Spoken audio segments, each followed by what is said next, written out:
반갑습니다. 인사 제대로 합시다. 반갑습니다.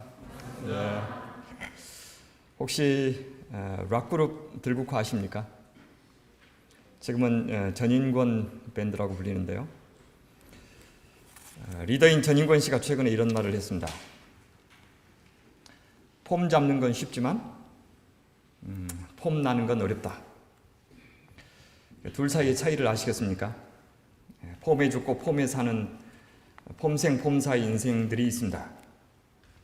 하지만 서글픈 것은 폼 잡는 것을 삶의 방식으로 삼는 이들은 좀처럼 폼이 안 난다는 사실입니다.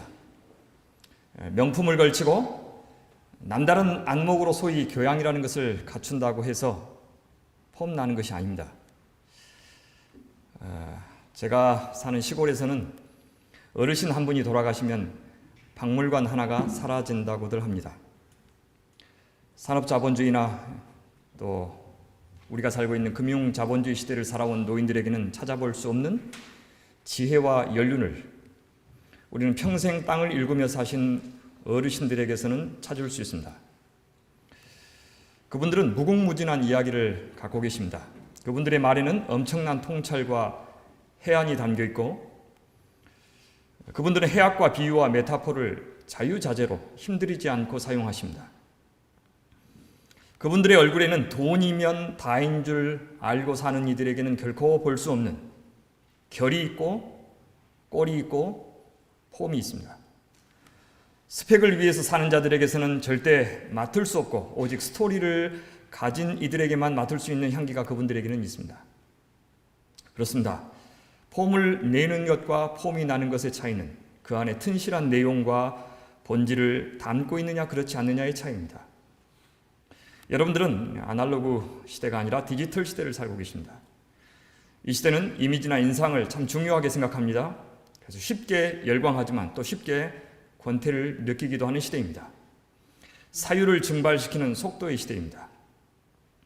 그래서 실제 그 사람이 누구인지를 알기 위해서 좀처럼 기다려주지 않고 속도의 시대답게 인상만 가지고 판단하는 경우가 많이 있습니다. 하지만 이 생산성과 효율성을 우상으로 삼는 시대는 우리가 재빠르게 만들어낸 것들에는 휘발성이 강할지 몰라도 접착성은 대단히 약합니다. 하지만 진정으로 가치 있는 것은 시간 속에서만 형성되지 않습니까?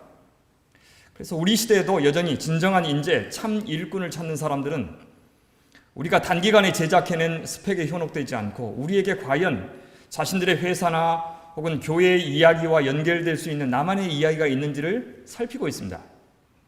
그들은 근사한 자기 속에서만으로는 드러낼 수 없는 내가 살아온 시간의 내력에 대해서 공들여 들어줄 준비가 되어 있습니다.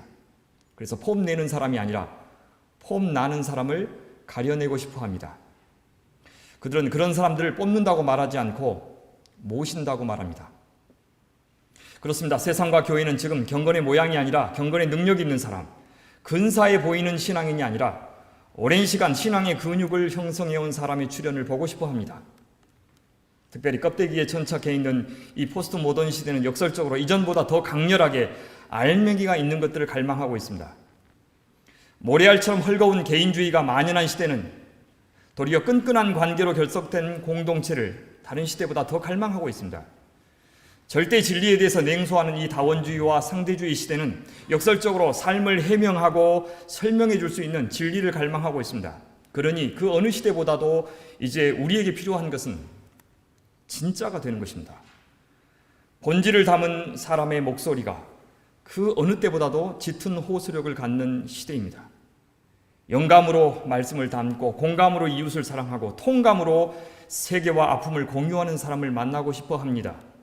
그러니 사랑하는 여러분, 오늘 우리가 기도하고 예수며 추구해야 하는 것은 바로 그 끈끈하고 튼튼한 신앙, 탄탄하고 똘똘한 알짜배기 신앙인들이 되는 것입니다.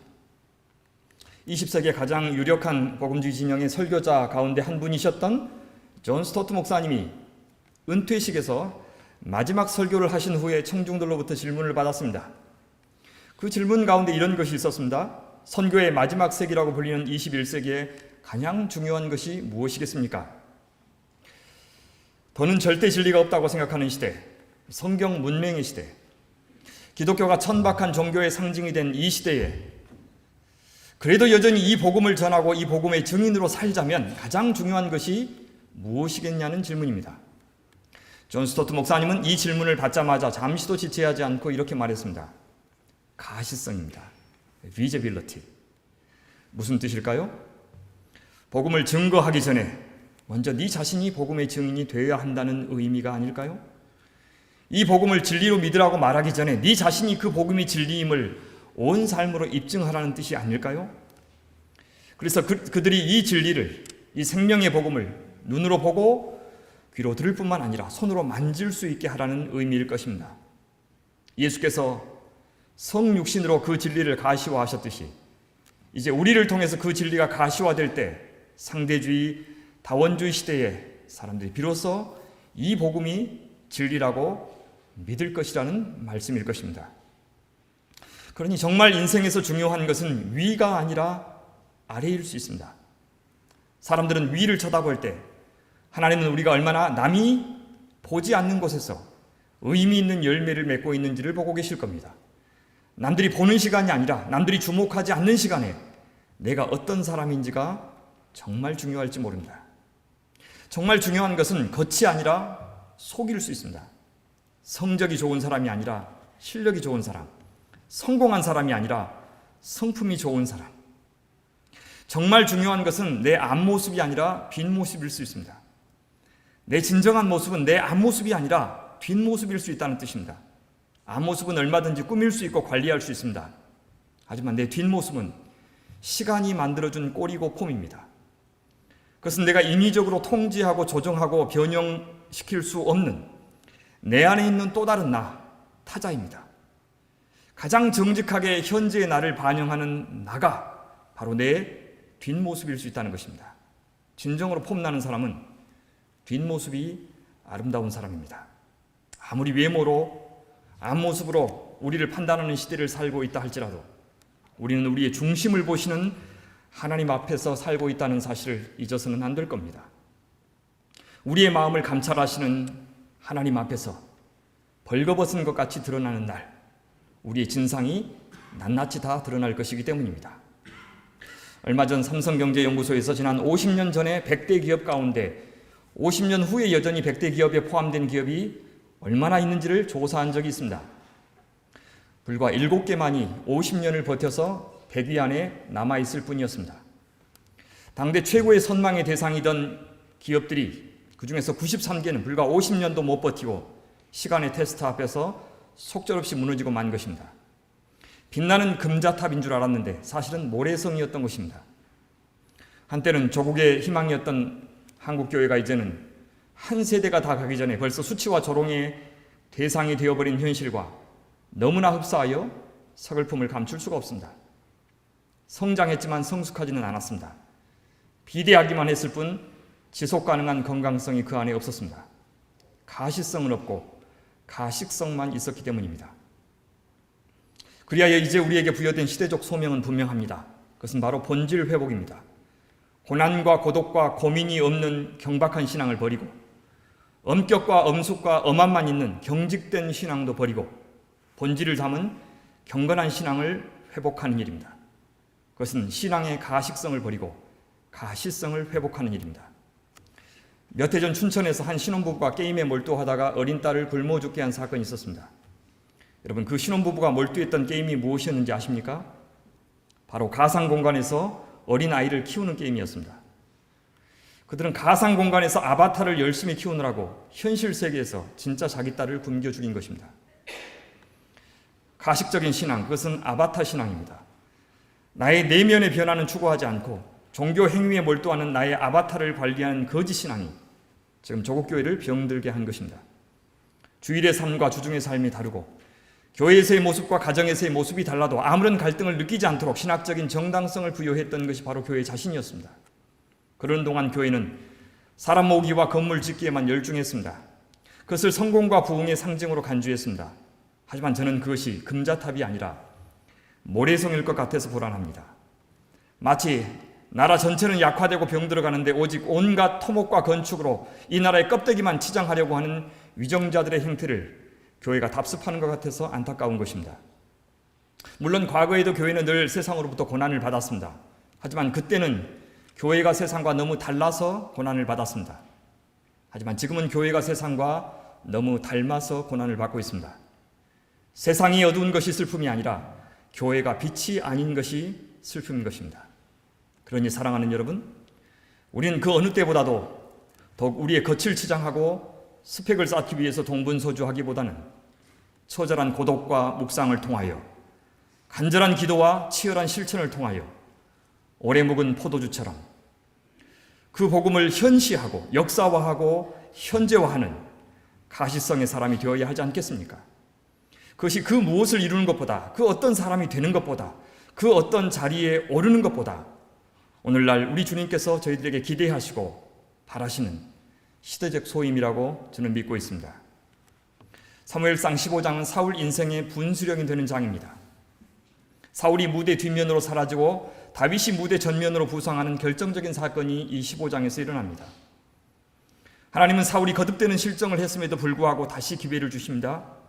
그가 무엇을 하든 가장 먼저 이행해야 할 명령은 이것이었습니다. 이제 왕은 여호와의 말을 들으소서. 여호와의 말은 직역하면 여호와의 말씀의 목소리입니다. 이 목소리라는 단어가 15장을 이해하는 키워드입니다.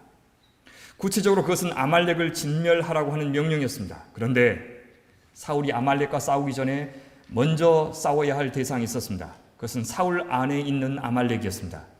하나님의 말씀을 업신여기고 하나님의 하나님 되심을 인정하지 않는 그 탐욕스러움과 그는 먼저 싸워야 했습니다. 그것에 실패했기 때문에 그의 인생은 하나님의 말씀을 쫓는 인생이 아니라 다윗만 쫓는 인생, 정치적 경쟁자만 쫓는 인생을 살다가 비극적으로 마감하고 말았습니다. 겉으로는 그 명령에 순종한 것처럼 보입니다. 10,000명으로 20만의 아말렉 군대를 쳐서 승리하였습니다. 대대적인 승리였습니다. 하지만 사울은 진멸 명령을 거절한 채 왕 아각을 사로잡아 옵니다. 그리고 그의 양과 소 중에서 가장 좋은 것도 사로잡아 옵니다. 대대적인 승리에 비하면 아무것도 아닌 것으로 보일 정도의 규모입니다. 그러나 그의 속셈은 뻔합니다. 빈손으로 돌아오는 것보다 적군의 왕을 사로잡아 옴으로써 기울어져가는 자신의 정치적인 입지를 회복하려는 의도였습니다. 그러나 그가 바라던 대로 백성들은 사울의 건재함에 환호했을지 모르지만 하나님은 사울을 왕 삼으신 것을 후회했습니다. 사태의 심각성을 깨닫고 사무엘은 온 밤을 지새우며 기도하였습니다. 그런데 그 시각 사울은 무엇을 하고 있었습니까? 자기를 위하여 기념비를 세우고 있었습니다. 이것은 이 전쟁이 여호와의 전쟁, 여호와께서 수행하여 이긴 전쟁이라는 생각이 그에게 전혀 없었음을 보여줍니다. 사무엘이 그런 사울과 직면합니다. 그런데 사울은 천연덕스럽게 이렇게 말합니다. 여호와께 복을 받으소서. 내가 여호와의 명령을 행하였나이다. 그러자 사무엘이 환기시키는 소리가 있습니다. 그러면 내 귀에 들려오는 이 양의 소리와 내 귀에 들리는 소의 소리는 어찌 됨이니까? 양의 소리, 소의 소리는 무슨 소리입니까? 그것은 사울 안에 도사리고 있는 은밀한 욕망의 목소리입니다. 하나님의 목소리를 무시하면서까지 이루고 싶었던 욕망의 목소리입니다. 그래서 하나님의 진멸 명령을 거절한 겁니다. 이 전쟁은 명품을 위한 전쟁이 아니라 명분을 위한 전쟁이었는데 그는 명품을 얻기 위해서 명분, 즉 하나님의 뜻, 하나님의 명령을 저버린 것입니다. 그러고도 사울은 이렇게 핑계합니다. 그것은 무리가 아말렉 사람에게서 끌어온 것인데 백성이 당신의 하나님 여호와께 제사하려 하여 양들과 소들 중에서 가장 좋은 것을 남김이요 그 외의 것은 우리가 진멸하였나이다. 사랑하는 여러분, 이 사울이 바로 우리 자신입니다. 우리 자신은 이렇듯 우리가 아무리 험한 죄를 지었어도 그 죄를 절대 죄가 되지 않게 만들 수 있는 탁월한 능력을 갖고 있는 자들입니다. 얼마든지 정당화될 수 있고 어쩔 수 없는 일이고 그래서 나는 그렇게 나쁜 놈이 되지 않게 만들 수 있는 기막힌 재주가 있는 존재들이 바로 우리입니다. 당장 기도하지 않아도, 당장 성경 보지 않아도, 당장 예배하지 않아도 괜찮은 이유를 얼마든지 만들어낼 수 있는 자들입니다. 내가 아니라 백성이 하자고 했습니다. 내 정치적인 입지를 위해서가 아니라 제사하기 위해서입니다. 난 그렇게 나쁜 사람이 아닙니다. 왜요? 그 외의 것은 다 진멸하지 않았습니까? 듣고 보니 사무엘이 너무 깐깐한 사람일 뿐 사울은 나름대로 최선을 다한 사람으로 들리지 않습니까? 하나님도 이렇게 좋은 의도를 모르고 공연히 마음 상해하셨다고 생각할 만큼 기막힌 자기 변호 아닙니까? 하지만 사무엘은 아니, 하나님은 절대 그 말에 감동하지 않으십니다. 설득되지도 않으셨습니다. 아니, 사울의 가식적인 고백에 속지 않으셨습니다. 도리어 사무엘은 사울에게 그가 처음 왕이 되었을 때를 상기시켜 줍니다. 왕이 스스로 작게 여길 그때에 이스라엘 지파의 머리가 되지 아니하셨나이까. 스스로 작게 여겼다는 것은 하나님을 크게 여겼다는 뜻이고, 자기 목소리는 작게 낮추고 하나님의 목소리는 크게 들었다는 뜻입니다. 그런데 지금은 하나님의 목소리를 무시하고 잠재울 만큼 자기 목소리를 키우고 있는 것입니다. 하지만 이런 책망을 듣고도 사울은 마음의 뜻을 바꿀 의도가 없습니다. 여전히 제사하기 위해서 가져왔을 뿐이라고 강변합니다. 그러자 사무엘은 하나님께서 정말 원하시는 것이 무엇인지를 말해줍니다. 사무엘이 이르되 여호와께서 번제와 다른 제사를 그의 목소리를 청종하는 것을 좋아하시는 같이 좋아하시겠나이까. 순종이 제사보다 낫고 듣는 것이 순양의 기름보다 나으니 이는 거역하는 것은 점치는 죄와 같고 완고한 것은 사악한 우상에게 절하는 죄와 같음이라. 하나님께서 고기 잡숫고 싶어서 제사하라고 하셨겠습니까? 고기 냄새 좋아하셔서 태워 연기를 올려보내라고 하셨겠습니까? 내 자아를 십자가에 못 박는 순종이 아니고는, 나를 산 제물로 주님께 드리는 제사가 아니고는 아무 제사도, 아무리 많은 제물도 주님은 즐겨하지 않으십니다. 순종 없는 제사는 내 욕망을 위해서 내가 빚은 우상에게 절하는 것과 같습니다. 그것은 광야 이스라엘 백성들이 만든 황금 송아지 우상일 뿐입니다.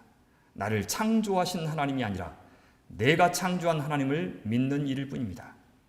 하나님을 사랑하는 것이 아니면, 하나님께 대한 순종의 결과가 아니라면, 우리가 해낸 것을 몇 날 밤을 지새우며 열거한다 해도 하나님은 연세 신학 100년을 결코 향기로운 제물로 받지 않으실 겁니다.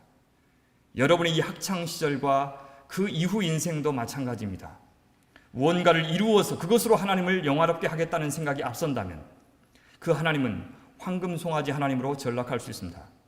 여러분 자신이 제물이 되어 하루하루 남이 보지 않는 곳에서, 그러나 하나님 앞에서 살아온 시간만이 하나님 앞에 참 예배로 올려질 것입니다. 하나님은 사울에게 이렇게 선고하십니다. 왕이 여호와의 말씀을 버렸으므로 여호와께서 왕을 버려 왕이 되지 못하게 하셨나이다. 사울에게는 이 왕권이 우상이었습니다. 그래서 왕권을 잃어버리게 된다는 말을 듣자 그제서야 실토합니다. 사울이 사무엘에게 이르되 내가 범죄하였나이다. 내가 여호와의 명령과 당신의 말씀을 어긴 것은 내가 백성을 두려워하여 그들의 말을 청종하였음입니다. 이것이 그의 진심이었습니다. 처음부터 그랬습니다. 스스로 자신을 속였고 하나님도 속였습니다. 그는 하나님보다 백성들이 더 두려웠습니다. 여론이 악화되는 것을, 사람들에게서 사랑과 지지를 잃어버리게 되는 것을 하나님 눈밖에 나는 것보다 더 두려워했습니다. 여러분이 이 학창시절에, 아니 이 학교를 졸업하고 나서도 가장 중요하게 여겨야 하는 것, 그 어떤 것도 이것보다 더 앞서게 해서는 안 되는 것이 하나 있습니다. 그것은 여호와의 목소리를 청종하는 것입니다. 그것이 비록 더 윤택한 삶을 보장해 주지는 못하겠지만 그것 없이는 살아도 산 것이 아니기 때문입니다. 백성들보다, 이 세상보다 하나님을 더 사랑하고 더 두려워하는 것, 그것만이 살 길임을 추호도 잊어서는 안 될 것입니다. 말씀을 정리합니다. 그리스도인은 그리스도의 제자요, 그리스도의 증인입니다. 삶 전체를 통해서 예수 그리스도의 사랑과 정의만을 전하고 싶어하고 그분의 통치와 임재, 그분을 통한 궁극적인 승리만을 가시적으로 드러내도록 부름받은 자입니다. 역사는, 하나님은 시대적 증인의 역사만을 기억할 겁니다. 자기를 위해서 스펙을 쌓는 자가 아니라 하나님 나라의 이야기를 사는 자를 기억할 겁니다. 러시아의 한 소년이 물었습니다. 후르시초프가 누구죠? 솔제니친과 사하로프 시대에 살았던 별 볼 일 없는 정치가였단다. 존 보스토와 보타가 누구죠? 만델라와 투투 주교 시대에 살았던 별 볼 일 없는 공직자였지. 교황 켄티우스 2세가 누구죠? 아시시의 프란체스코 시대에 살았던 별 볼 일 없는 교회 관리였지. 만투베튼경이 누구죠? 간디 시대에 살았던 별 볼 일 없는 영국의 제국주의자였지. 교황 요한 파울루스 2세가 누구죠? 마더 테레사 시대에 살았던 별 볼 일 없는 성직자였지. 에드거 후보가 누구죠? 마틴 루터 킹 주니어 목사 시대에 살았던 미치광이 정부 관리였지. 여러분은 어떤 사람으로 기억되고 싶으십니까? 아니, 하나님께서 기억해 주시는 사람으로 남기를 원하십니까? 1905년 일본은 동북아시아로 진출하기 위해서 정탐 활동을 했습니다.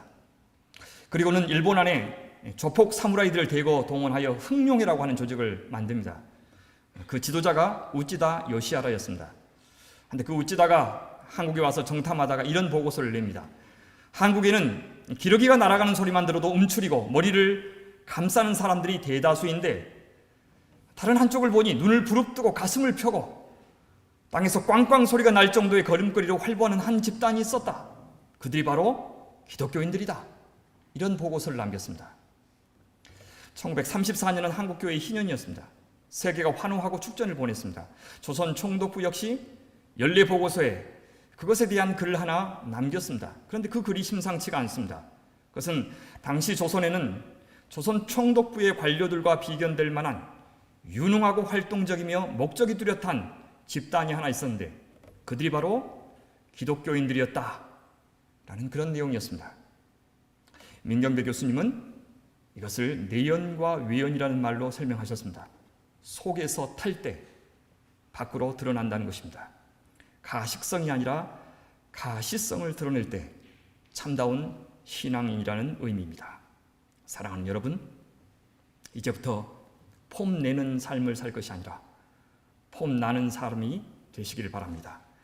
연기하는 인생이 아니라 간증하는 인생을 시작하시기를 바랍니다. 속성으로 재배한 열매가 아니라 오랜 세월 비바람을 이겨내고 맺은 열매를 주님 앞에 드리는 그런 인생이 되시기를 바랍니다. 그것만이 이 경박하고 천박한 물질주의 시대에 돈의 전능성을 해체하고 그리스도 예수의 주되심을 증명하는 증인의 인생을 살게 할 수 있을 것입니다. 제가 증인이라는 짤막한 시 한 편을 적어봤습니다. 증인, 미로가 없는 길 없고 미완이 없는 완성도 없다. 환멸이 없는 환상은 없고 바닥이 없으면 하늘도 없다.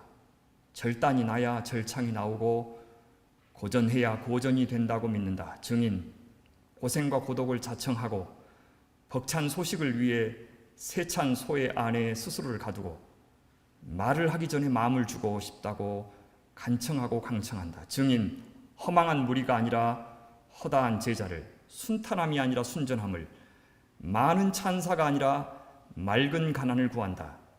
증인, 세상으로 흩어지지 않으면 대적에게 흩어지고 주께로 돌아서지 않으면 진노에서 돌이킴을 받지 못하고 내가 죽지 않으면 죽임을 당한다는 모난 진실을 위해서 둥근 거짓에 맞선다.